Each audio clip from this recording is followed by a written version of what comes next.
Yeah, it's time to noontime prayer. I brought the third Bible study guide of third quarter of 2025, titled Exodus, and it has certain lessons. Contents are here. Let me read through this 1 through 13 lessons. Lesson 1, Oppression, the background and the birth of Moses. 2, the burning bush. 3, rough start. 4, the plagues. 5, Passover. 6, through the Red Sea. 7, the bread and the water of life. 8, covenant at Sinai. 9, living the law. 10, the covenant and the blueprint. 11, apostasy and intercession. 12, please show me your glory. 13, the tabernacle. And today's start lesson 6, through the Red Sea. Read for this week's study Exodus 12, 31 through 36, James 2, 17 through 20, and Exodus 13, 1 through chapter 14, 31. And Hebrews 11:22, Exodus 15, 1 through 21, Revelation 15, 2 through 4. Memory text, Exodus 14, 13 and 14. And Moses said to the people, do not be afraid, stand still and see the salvation of the Lord, which he will accomplish for you today. For the Egyptians whom you see today, you shall see again no more forever. The Lord will fight for you, and you shall hold your peace. The Exodus is the most dramatic and glorious experience of God's people in the Old Testament. This event is the divine model of how God defeated the Hebrews' enemies and brought the Israelites victoriously into the promised land. It's also a symbol of salvation and redemption in Christ. From a human standpoint, the children of Israel were in a desperate, even impossible situation on that day. In end of themselves could not save themselves from. If they were to be delivered, it would have to be by a divine act. It's the same with us and sin. In and of ourselves, we are in a hopeless situation. We need something even more dramatic than the Exodus, and we've got it. The cross of Christ and what Christ did there for us, or the events of Israel's departure from the land of Goshen, mentioned in Exodus 12, until the song of Moses joyously sung in Exodus 15 are breathtaking and incredible. God's signs, wonders, and miraculous redeeming works are at their peak. But even these do not compare to what Christ did for us at the cross, of which the drama of the Exodus was a mere foreshadowing. Sunday, go and worship the Lord. On the night of Passover, divine judgment fell on those not covered by the blood. Exodus 12, 1 through 12. No one escaped. It's because of position, education, social status, or gender. Punishment struck all families, from terror to slaves, and even the firstborn of the animals. The pride of Egypt was in the dust. Read Exodus 12, 31 through 36. What strange request does Pharaoh make, and why, even as he gives permission for them all to leave? How interesting that the Pharaoh, in telling the Hebrews to go and worship as this request, and bless me also. Why would he, the king of Egypt, a God on earth, among his people asked that, it sounds as if he's finally catching on to the power of the Hebrew God and would like to benefit from it. However, how can God bless him while he is steeped in rebellion, stubbornness, sin, and pride? Pride. Sure, he finally gave his consent, but it wasn't out of submission to the will of Yahweh. It was instead out of defeat. He wasn't repentant,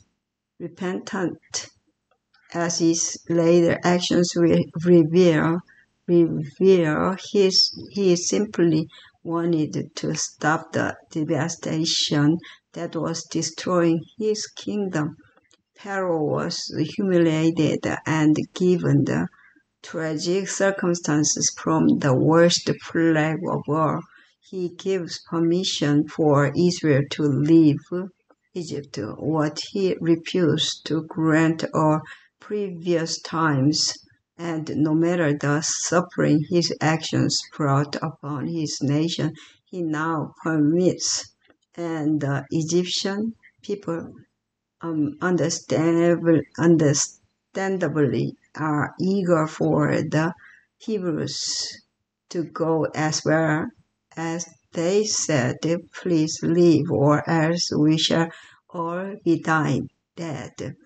God meanwhile made provision also that the Israelites did not leave Egypt empty-handed, but with the things they would need for what in the end would turn out to be a much longer sojourn than anticipated. The Egyptians gave the Jews these precious articles only to hurry the people out of the country, but the items were wages that were long denied the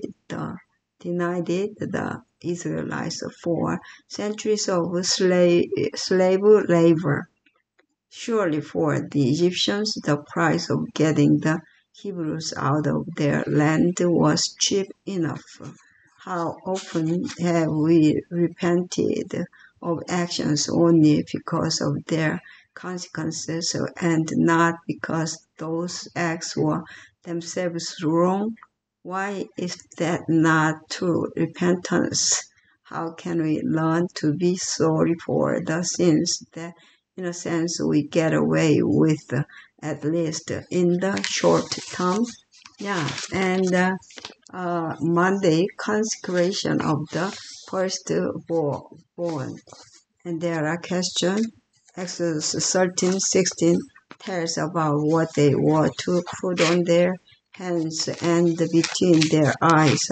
How does this symbolize the important spiritual truth that regardless of how much faith we have, we must act upon that faith? And Tuesday, crossing the Red Sea. And the question, think of the last time you faced a terrible situation. What was your first reaction, facing God or a lack of faith? What lessons should you have learned from that situation that could help you the next time another comes, and commit where? And Wednesday, marching forward by faith. Yeah, God's command to Moses was clear: move on. God unfolded his action plan step by step. First step, the angel of God and the pillar of cloud moved from the front of Israel's camp and stood behind them, protecting protecting them from the Egyptian army. And two, by faith Moses had to stretch out his hand over the sea, and three, the Lord divided the water and dried it up with a strong wind. And four, the result was that the Israelites went securely through the through through through through through through throw the sea on dry ground to the other side. The Egyptians blindly pursued them because they did not see that God was doing extraordinary things for his people. That is, they didn't see until it was too late, as their confession in Exodus 14:25 revealed. And Thursday, Immanuel Kant said that if God is just, then there must be some kind of afterlife. Why is that statement so true? And how can we learn to trust that one day the justice so long lacking here will come? How can you draw comfort from that hope? Yeah, we have to think about this. What Immanuel Kant said that if God is just, then there must be some kind of afterlife. Why is the statement so true? And how can we learn to trust that one day the justice so long lacking here will come? How can you draw comfort from that? Yeah, I have to think about that. And let's pray. Our Father, which art in heaven, hallowed be thy name. Thy kingdom come, thy will be done on earth as it is in heaven. Give us this day our daily bread, and forgive us our debts, as we forgive our debtors. And lead us not into temptation, but deliver us from evil. For thine is the kingdom and the power and the glory forever and ever. Yeah, amen, amen. Yeah, so, yeah, may God bless all of you. And let's go together. Yeah, bye. See you.